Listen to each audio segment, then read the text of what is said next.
Nawa ang iyong mga gawa ay magbigay papuri sa may likha. Ako po si Father Fiel Pareha at ito po ang ating segment, ang Daily Devotion, na kung saan tayo po ay magdarasal, magbabasa at magninilay kasama ng salita ng Diyos sa buong taon. Manalangin tayo.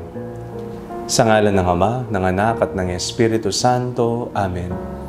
Halina, banal na Espiritu, liwanagan mo ang aming puso at isip nang maunawaan at may sa buhay namin ng iyong salita. Amen. Our Bible passage for today is from the Gospel of St. Luke chapter 7, verses 11 to 17, and I read it for you. Soon afterwards, he went to a town called Nain, and his disciples and a large crowd went with him. As he approached the gate of the town, a man who had died was being carried out. He was his mother's only son, and she was a widow, and with her was a large crowd from the town. When the Lord saw her, he had compassion for her and said to her, "Do not weep." Then he came forward and touched the bier, and the bearer stood still.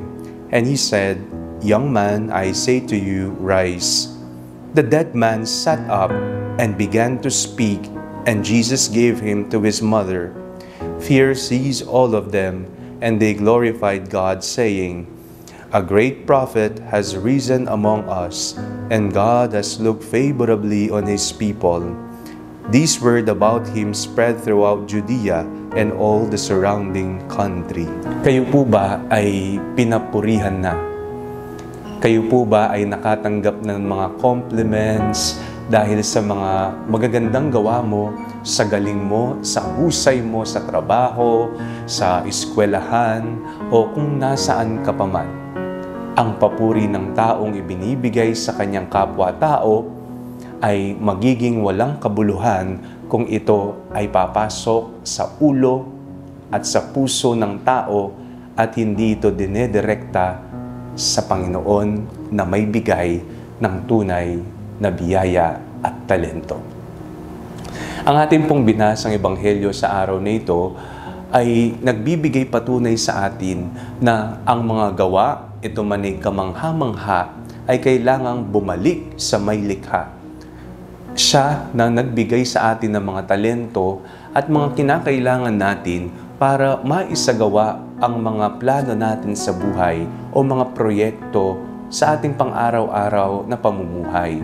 Yan man ay sa personal na hobby o sa trabaho man yan o sa pag-aaral man yan, kapag po tayo ay pinupuri dahil sa ganda ng produkto o ng inilabas natin, tayo sana ay magpakumbaba at masabi nawa natin na ang lahat ng ito ay nagmula sa Diyos. Oo, pinagkalooban tayo ng Diyos ng talento para magamit natin ang mga ito. Pero huwag natin kakalimutan na kung papaanong ibinibigay natin ang ating lahat, ang ating pagsusumikap, nariyan ng Diyos na nagkatiwala sa iyo na alagaan at linangin ang mga talentong ito. Manalangin tayo. Panginoong Jesucristo, maraming salamat po sa pagbibigay tiwala sa amin na linangin ang mga pagpapalat talento na iyong ipinagkaloob. Amen. Sa ngalan ng Ama, ng Anak at ng Espiritu Santo. Amen. Huwag po ninyong kalimutang i-like ang video ito, mag-comment po kayo and share it with your family and friends. Ang panalangin bago matulog ay may sariling Facebook page na po. Huwag niyo pong kakalimutan mag-like at mag-follow dito, and do not forget to subscribe to our YouTube channel.